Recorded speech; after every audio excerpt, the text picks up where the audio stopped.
Welcome back to Deep. Hello darkness, my old friend. I've come to talk with you again.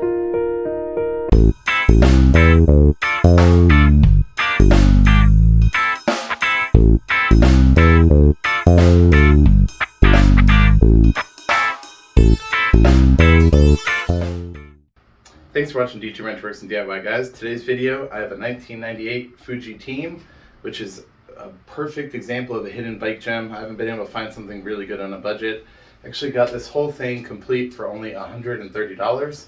In today's market, that's pretty much unheard of. Literally, these shifters are worth that alone on eBay, so they usually bring around 150 or so. So let's get into it. What really brings this a hidden bike gem? What's the ingredients? You know what?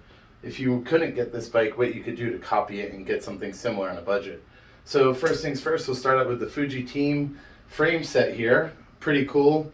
Aluminum, nothing super fantastic when you first look at it. In fact, the sticker here for the frame doesn't even say what it's for. It just says it's 7005 aluminum, T6 heat treated, which generally is a good sign, like generally 2 thumbs up, but it doesn't always mean that's going to be light.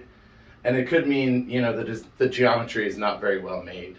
This is a pretty good geometry. The tubing is actually very well made. It's what they started with Easton. Easton started out making this with 7005 super light tubing, they called it.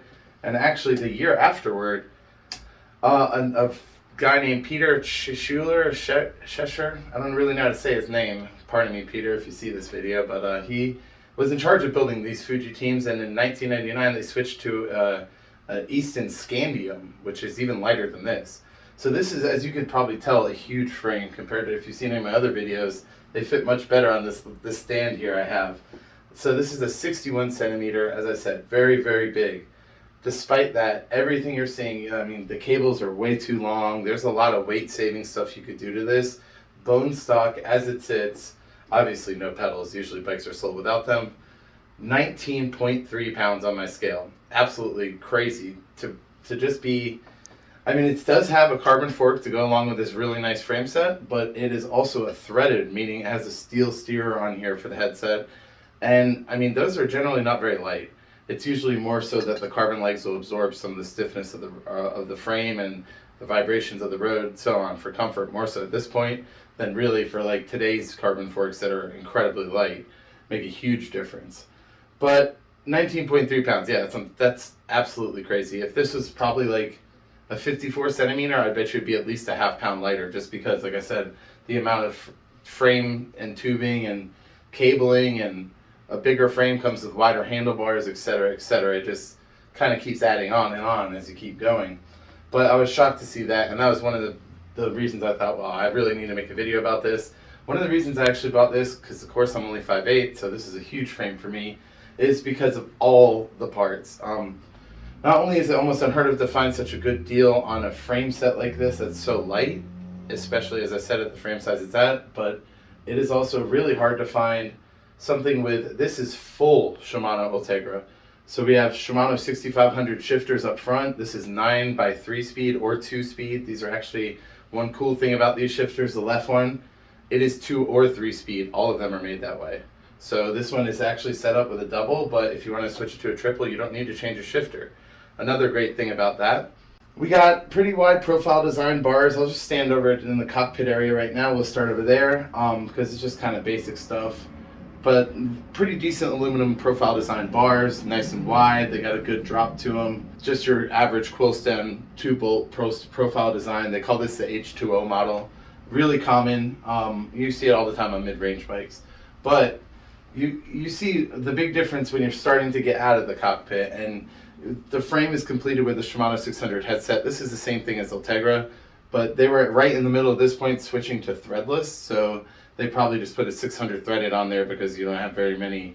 It's kind of hard to find the Ultegra threaded headsets.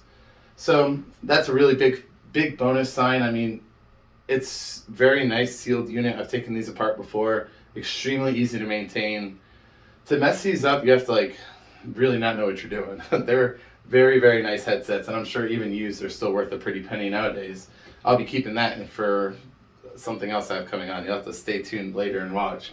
But as we keep going on, one of the next favorite things I had here was the wheel set. and this is a Mavic SUP Open Pro. The SUP is like their early 2000s design, so this is one of the first ones of that.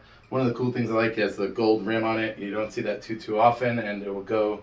These wheels are actually going on another project as well. So let's see what else. Wheels are 32 spoke, good for heavier riders like me. Good for people if you want to get sometimes on some gravel roads with some wider tires, and you don't have to worry about bladed spokes or having difficulty truing because of the low spoke count. None of that's an issue. You have tons of reliability, and I'm pretty sure these are going to be stainless steel spokes because of the weight. I'll weigh these later and put it into the video, but I'm sure that it's going to be very light for these. So these are laced to identical Shimano 6500 hubs, front and rear. So in the rear we also have this as well. A little harder to see, but yes, it's the same exact matching wheel set, the yellow rim and everything on the back here. And usually this would just be Chinese wheels. They'd probably be close to 2,000 grams. And you'd be lucky to get this with like Shimano 105 and random bits for like, for example, the crank would probably be FSA or something like that nowadays, or maybe Bontrager or something from Trek, their in-house stuff. So for you to like have all of these high-end little bits all the way around, really, I mean, that's the epitome of a hidden bike gem to me, because like honestly, you really, I mean, these, if you really wanted to be picky, you might change the handlebars and you might upgrade this to a threadless stem, which is just a little adapter, and you put a new piece on there and you could get wider bars. But I mean, honestly, these are still very nice bars. You could always put like little silicone hand things on there. Gel pads, that's what they're called. They go here and up here, and it basically emulates a thicker handlebar anyways. And they actually take a lot more vibration out too, because they're actually gel strips. I mean, that's what I'm saying. That's literally the only thing I'd probably do if this bike was my size. I wouldn't even really have any need to change anything on it except for change the hideous mess of cables on here.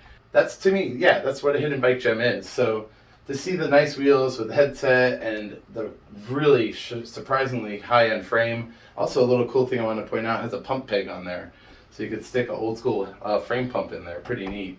Those are also hard to find. But as we mentioned, we're going on to the crank. We have the Ultegra 6500. This is the Octolink style, which is like a hollow crank. There's the axle is completely stick a screwdriver through if you had it out, the bottom bracket.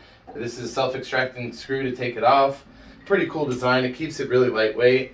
It's super easy to find these new chain rings, so I love finding these whenever I can. I'll probably end up selling these, but yeah, whenever you do have a chance to build up with this Octolink, it's always really good to get. Even the older Shimano 105 Octolink stuff is still really good too. We match this up with the matching, obviously, double Ultegra front derailleur. Pretty cool braze-on design here. If you do get one of these frames, you always want to check this real well. Make sure you wipe all inside the area where it's bolted on. You know, sometimes people will tighten the bolts up too much and it'll actually crack the little mount. Or it could just have been hit into something and the mount where it welds to the frame is messed up. I've seen that a lot. People say, oh, it's good for 1X conversions, and I don't do that non-road bike. So always check out that little thing, the little braze-on mount there from the weld and all that. That's very important. We have a Ultegra chain and Ultegra cassette on the back. Again, almost unheard of. You would probably get like a Shimano HG50, which is like the lower tier. And you would just get some probably basic KMC chain, like low end, kind of heavy. So, you know, you're starting to see a big pattern here. And of course, we're going to keep it moving with the 6500 Ultegra brakes on this as well. This is by far one of my favorites. I've used, if you watch any of my videos, I use these as often as I can. They're extremely light, and they're, for the money, they're pretty much the same brakes as the 10-speed 6600s that are in the newer Ultegra models. So you can get the 9-speed model for much less. These are probably like $50 a set or something like that. The pads, you could put brand new pads on front and rear, Shimano actual pads. They're good replacements. Those are only like $15, and they slide right in and out of these little pad holders right here. You could also upgrade to cool stops. I mean, it's pretty hard to be unhappy with these. Even if you ride in the wet, you could just upgrade to cool stop wets, you know. So, like I said, these are some of my favorite. They're light, and they do very, very, very strong stops. I always like having the brakes set up nice and tight, and so it gives you a lot of confidence riding a bike with good brakes like that. Now for the little bits and bobs, as I mentioned, the little aluminum stuff here, it's basically the same. This came with a different saddle. I'll probably keep this one actually. This is like a real nice wide specialized Milano, it says. So yeah, even with this is kind of a heavy saddle too. The skinnier ones, they have a lot less padding, a lot less weight, no plastic shell like this one has. So honestly, you could probably weigh even a little less with just the stock seat on it. So seat post, we just got, you know, a nice little 27.2, it looks like, aluminum, micro adjust, 1 bolt. Pretty average stuff you see nowadays, you know, nothing super fancy, but, you know, I'm sure this is going to be very long, and swapping out a carbon and a nicer saddle would also be a very cheap way to drop some weight on this for sure, as I mentioned with the cockpit, if you want to make that small change. So a true hidden bike gem is what I was getting at, and that would wrap up everything for that. I thank you guys for watching. Please do take a moment to subscribe. Check out my videos for other cool bikes. I got custom builds, I got repairs, I got hidden bike gems like this, I got car stuff. Yeah, and that's pretty much everything. So have a good day. Thanks for watching. Bye.